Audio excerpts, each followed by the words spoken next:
பார்க்க பன்னீர் மாதிரி இருக்குல்ல, ஆனால் பன்னீர் கிடையாது. இதுக்கப்புறம் காசு கொடுத்து கடையில் வாங்க மாட்டீங்க. ஹோம்மேட் டோஃபு பண்ணுவோமா?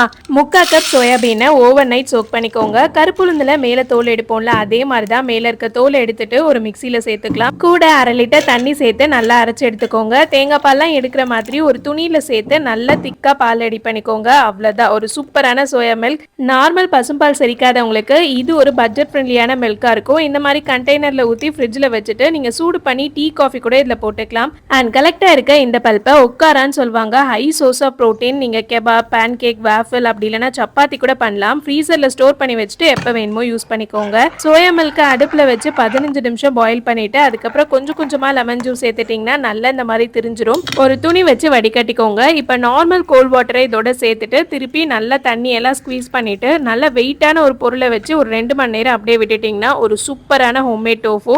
சின்ன பீஸா கட் பண்ணி கொஞ்சமா தண்ணி சேர்த்து ஃப்ரிட்ஜில் வச்சிருங்க. ஒரு வாரம் வரைக்கும் வீணா போகாது. ஸோ கண்டிப்பாக இதை ட்ரை பண்ணிட்டு எப்படி இருக்குன்னு கமெண்ட் செக்ஷனில் சொல்லுங்க. பாய் பாய்.